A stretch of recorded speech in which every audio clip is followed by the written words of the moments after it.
औरंगाबाद में अभी सड़कों पे पानी ज्यादा है, घरों में पानी कम आ रहा है। मैं जब कल रात औरंगाबाद आया तो मैं पूछ रहा था इनसे कि भाई सबसे ज्यादा परेशानी की समस्या क्या है औरंगाबाद में। जिस जिले में हम लोग हैं वहाँ जानना बहुत जरूरी है। तो पता लगा कि 5-6 दिन में एक बार पानी आता है। तो बारिश की वजह से सड़कों पे पानी तो है, लेकिन घरों में पानी नहीं है और किस समय पानी आता है ये भी नहीं पता है। लेकिन टैक्स जो है पानी पे वो औरंगाबाद में सबसे ज्यादा है। तो सरकार टैक्स लेती है तो जनता को सुविधा क्यों नहीं देती। तो मैं समझता हूँ औरंगाबाद वासियों की तरफ से जो सबसे बड़ी समस्या थी, इस पर सबसे पहले मैं बात कर रहा हूँ कि सरकार को चाहिए, जब जो टैक्स मुंबई में भी नहीं है, पुणे में भी नहीं है, नागपुर में भी नहीं है, वो टैक्स औरंगाबाद में हैवी टैक्स, और फिर पानी की कोई सुविधा नहीं। तो आम जनमानस का ध्यान रखना सरकार की जिम्मेदारी है। सरकार इस विषय पर सोचे। दूसरा, भीमा कोरेगांव का जो इंसिडेंट हुआ था, खैरलांजी का जो प्रकरण है, उसमें जो आंदोलन साथी थे, आज तक भी उनके मुकदमे सरकार ने वापस नहीं लिए। जबकि महाराष्ट्र में जो मराठा क्रांति मोर्चा था आरक्षण के लिए, उनके मुकदमे सरकार ने वापस लिए। अच्छी बात है, कोई अपने हक के लिए बोलता है तो उस समय सरकार उसके आंदोलन को खराब करने के लिए तमाम तरह से प्रयास करती है, आंदोलन को बदनाम करने के लिए। लेकिन सरकार को समय रहते हुए जो झूठे मुकदमे लगाए गए उनको वापस ले लेना चाहिए। तो मेरी सरकार से मांग है कि भीमा कोरेगांव और खैरलांजी प्रकरण के मुकदमे वापस ले जाए। अभी तो सरकार विधायक तोड़ने में, विधायक जोड़ने में लगी हुई है। अभी तो सरकार अपने चुनाव चिन्ह के उसमें लगी, लेकिन याद रखें कि उनकी जिम्मेदारी अपनी पार्टी सरकार के से ज्यादा जनता के प्रति भी है। महाराष्ट्र की जनता परेशान है, लंपी वायरस का बड़ा प्रकोप चल रहा है। एक दिन में ये तो महाराष्ट्र का 6800 करीब गायों के साथ जो है उनकी जान जा रही है। सरकार ने अभी तक कोई मुआवजा किसानों को नहीं दिया। बारिश के कारण किसानों की फसल जो है वो खराब हो गई है। 25% मुआवजा दे रही है सरकार, तो 50% तो किसान की वो लगती है उसमें आमद। वो जो अपनी मेहनत करता है, बीज लगाता है, रुपाई करता है, खाद डालता है, उसमें 50% लग जाता है। तो 25% देने से अच्छा जो है सरकार को चाहिए कि उनको ज्यादा मुआवजा दे, जिससे कि उनकी जिंदगी, किसानों की जिंदगी में आसानी बने। एक जो और बड़ा मामला है, महात्मा ज्योतिबा फूले आर्थिक महामंडल, इसके अनुसार जो लोन दिया गया है, अन्ना भाऊ साठे, SC/ST, संत रोहिदास चर्मोद्योग, मौलाना आजाद अल्पसंख्यक आर्थिक विकास मंडल के जितने भी लाभकारी हैं, पहली बात तो क्योंकि कोरोना के बाद वैसे ही हालात खराब है, आर्थिक कमजोरी हो रही है, तो आम जो लोग किसी कारण से जो है वो अपना लोन नहीं चुका पाए, उनके कारण नया लोन मिलना बंद हो गया। तो मैं सरकार से मांग करूंगा, सरकार तो अपने पूंजीपति मित्रों के इतने बड़े बड़े लोन माफ करती है, तो यहाँ के आम जो है लोग, उनका इतना ये जो लोन है उसको माफ करे, जिससे कि उनकी वो जो आज सुसाइड करने के कगार पे चले गए, उनकी जिंदगी सेफ। ये महाराष्ट्र की धरती जो है, ये राष्ट्रपिता ज्योतिबा फूले की धरती है, माँ फातिमा शेख, माँ सावित्रीबाई फूले की धरती है। और यहाँ स्कूल खोले उन्होंने, लेकिन पिछले कुछ ही समय 1600 से ज्यादा स्कूल बंद हुए। और इन सरकारी स्कूलों में कौन पढ़ता है? ये आप और मैं जानते हैं कि गरीब, आर्थिक रूप से कमजोर वर्ग के जो लोग हैं, SC/ST, OBC, माइनॉरिटी के लोग इन स्कूलों में पढ़ते हैं बच्चे, उनको बंद करके जो है ना वो शिक्षा का रास्ता बंद किया जा रहा है। क्योंकि हम तो ये समझते हैं कि बाबा साहब अम्बेडकर ने कहा कि शिक्षा शेरनी का वो दूध है जो पिएगा वो दहाड़ेगा।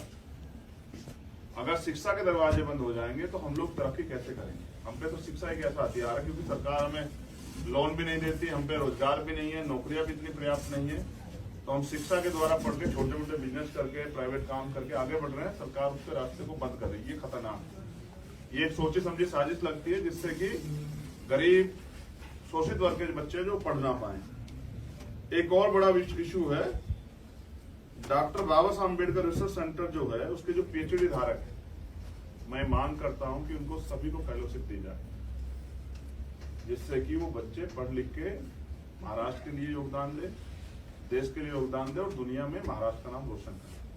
और अब एक जो सबसे इम्पोर्टेंट मामला जो आजकल बड़े पैमाने पर चल रहा है महाराष्ट्र में, उसकी बात इसलिए करनी पड़ेगी क्योंकि RSS का हेडक्वार्टर नागपुर में है। मैं पिछले कुछ दिनों से देख रहा हूं कि मोहन भागवत जी बड़े बदले से नजर आ रहे हैं। उनके स्टेटमेंट भी थोड़े से बदल गए हैं, उनकी भाषा शैली में परिवर्तन। वो कह रहे हैं कि जाति खत्म कर देनी चाहिए, वर्ण खत्म कर देना चाहिए, शमशान नल एक होने चाहिए। तो मुझे लगता है देर से शायद एहसास हुआ, इतने लंबे समय तक जिन्होंने गैर बराबरी को सींचा हो, आज उनकी बातों में बदला असर इस बात को महसूस करा रहा है कि कोई और षड्यंत्र जो है इन वर्गों के खिलाफ हो रहा है। क्योंकि अब पिछले 5 साल में जो संघर्ष हम लोगों ने किया, उसके बाद आदिवासी हों, ओबीसी के लोग हों, शेड्यूल कास्ट के लोग हों, शेड्यूल ट्राइब के लोग हों या माइनॉरिटी के लोग हैं, वो अपने अपने हिस्से की लड़ाई लड़ने लगे। वो आंदोलन भी कर रहे हैं, जिससे कि बीजेपी में बौखलाहट। और ये जो आज जो प्यारी प्यारी बातें हो रही है, जैसे कुर्बानी से पहले बकरे को खूब खिलाया पिलाया जाता, मुझे लगता है ये उसी की देन है या उसी की तरफ इशारा किया जा रहा है। वर्ण व्यवस्था, जाति व्यवस्था खत्म करने वाले लोग क्यों मांग कर रहे हैं कि खत्म कर दी जाए? इनको कर देना चाहिए, इनके पास तो सरकार है।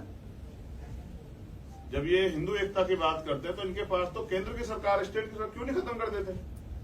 जाति के आधार पर जो अन्याय सह रहे हैं देश में, शेड्यूल कास्ट, बैकवर्ड और माइनॉरिटी के लोग, शेड्यूल ट्राइब के लोग, उन्होंने जो अन्याय सहा है, इसके बारे में बोलने से काम चल, धरातल पे काम करना पड़ेगा। मुझे ऐसा लगता है कि जो आंदोलन चल रहा है उसकी वजह से मोहन भागवत जी के सुर बदले हैं, लेकिन इनकी कथनी करनी पहले से फर्क है।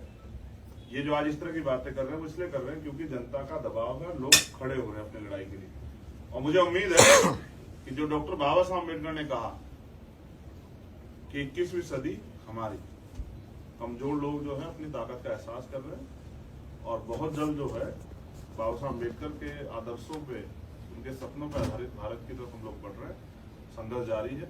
कल मैं येवला आया था, उसी के बाद मैं औरंगाबाद आया, क्योंकि येवला वो धरती है और 13 अक्टूबर 1935 के दिन उसी धरती पे, जहां हम जिसको मुक्ति भूमि के नाम से हम लोग जानते हैं, बाबा साहब अम्बेडकर ने संकल्प लिया कि मैं हिंदू धर्म में पैदा हुआ, ये मेरे बस की बात नहीं थी, लेकिन मैं हिंदू धर्म में मरूंगा।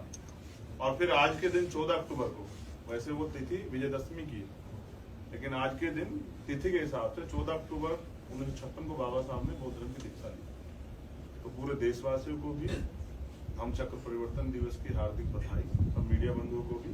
और मेरा भी ये मानना कि बाबा साहब के आदर्शों पर चल के आने वाले समय में उनके अनुयायी, बाबा साहब ने लाखों लोगों के साथ बौद्ध धर्म की दीक्षा ली थी, हम लोग करोड़ों लोगों के साथ जो है बौद्ध धर्म की दीक्षा लेके इस देश को बौद्ध में भारत बनाने के लिए, यानी कि मानवता का राज लाने के लिए काम करेंगे। ऐसा संकल्प भी कल हम लोगों ने वहां किया है। धन्यवाद। अभी मीडिया के साथियों कोई सवाल हो तो पूछे, लेकिन मैं एक बात को और बता दूं, औरंगाबाद में अभी सड़कों पे पानी ज्यादा है, घरों में पानी कम आ रहा है। मैं जब कल रात औरंगाबाद आया तो मैं पूछ रहा था इनसे कि भाई सबसे ज्यादा परेशानी की समस्या क्या है औरंगाबाद? जिस जिले में हम लोग हैं वहाँ जानना बहुत जरूरी है। तो पता लगा कि 5-6 दिन में एक बार पानी आता है। तो बारिश की वजह से सड़कों पे पानी तो है, लेकिन घरों में पानी नहीं, और किस समय पानी आता है ये भी नहीं पता। लेकिन टैक्स जो है पानी पे, वो औरंगाबाद में सबसे ज्यादा है। तो सरकार टैक्स लेती है तो जनता को सुविधा क्यों नहीं देती?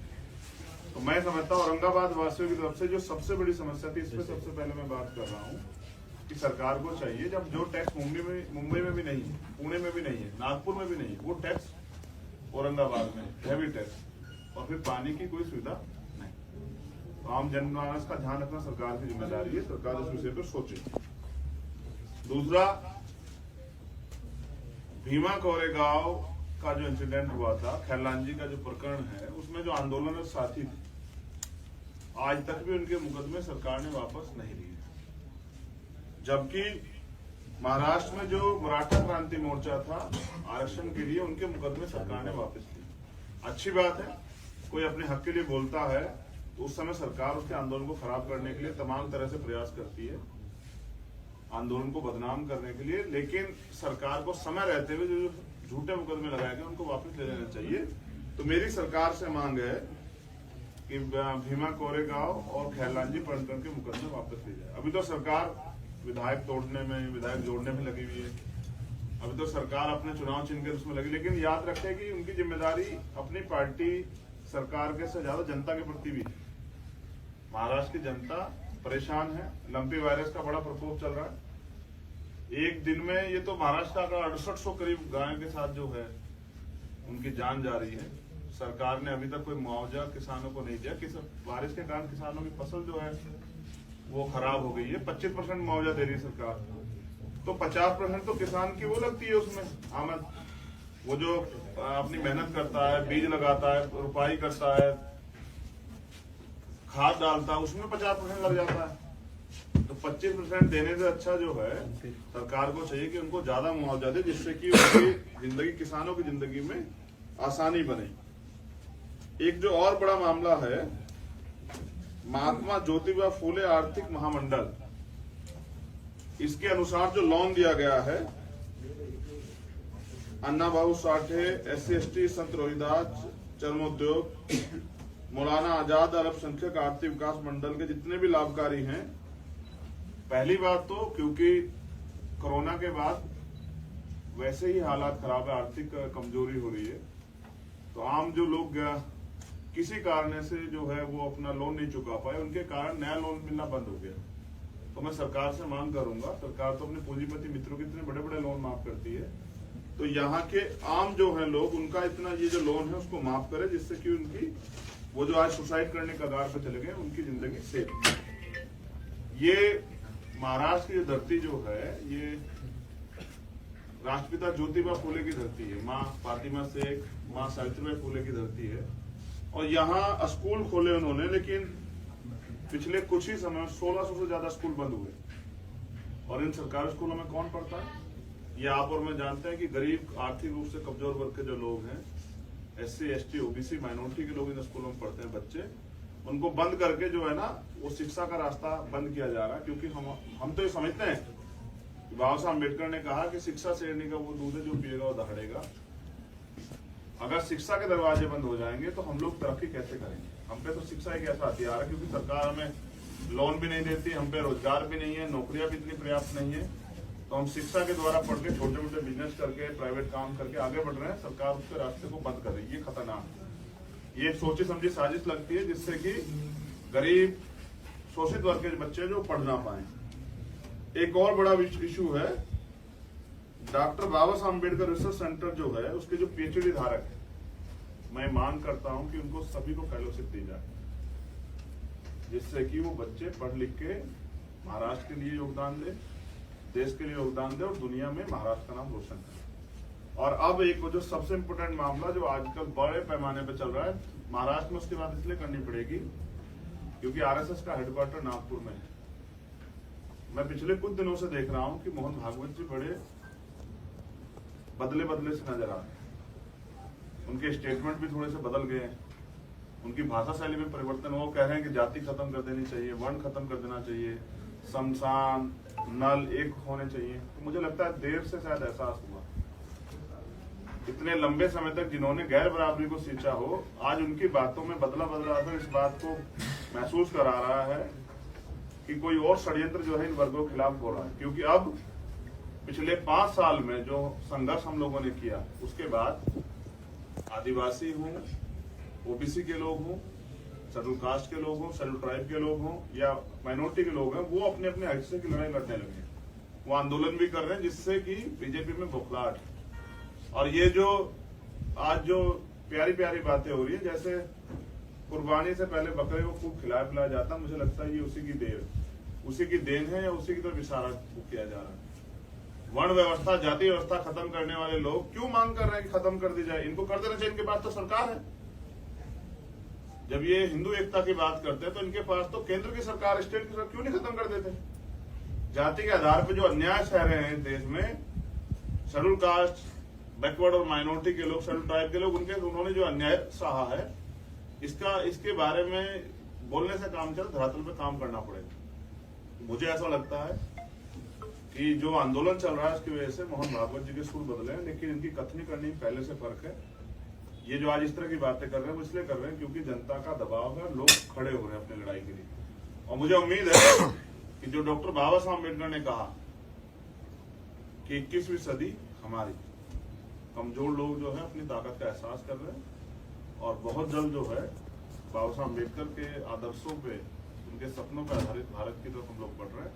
संघर्ष जारी है। कल मैं येवला आया था, उसी के बाद में औरंगाबाद आया, क्योंकि येवला वो धरती है और 13 अक्टूबर 1935 के दिन उसी धरती पे जहां हम जिसको मुक्ति भूमि के नाम से हम लोग जानते हैं, बाबा साहब अम्बेडकर ने संकल्प लिया कि मैं हिंदू धर्म में पैदा हुआ, ये मेरे बस की बात नहीं, लेकिन मैं हिंदू धर्म में मरूंगा। और फिर आज के दिन 14 अक्टूबर को, वैसे वो तिथि विजयदशमी की है, लेकिन आज के दिन तिथि के हिसाब से 14 अक्टूबर 1956 को बाबा साहब ने बौद्ध धर्म की दीक्षा ली। तो पूरे देशवासियों को भी हम चक्र परिवर्तन दिवस की हार्दिक बधाई, और मीडिया बंधुओं को भी। और मेरा भी ये मानना है कि बाबा साहब के आदर्शों पर चल के आने वाले समय में उनके अनुयायी, बाबा साहब ने लाखों लोगों के साथ बौद्ध धर्म की दीक्षा ली थी, हम लोग करोड़ों लोगों के साथ जो है बौद्ध धर्म की दीक्षा लेके इस देश को बौद्धमय भारत बनाने के लिए, यानी कि मानवता का राज लाने के लिए काम करेंगे। ऐसा संकल्प भी कल हम लोगों ने वहां किया है। धन्यवाद। अभी मीडिया के साथियों कोई सवाल हो तो पूछे, लेकिन मैं एक बात को और बता दूं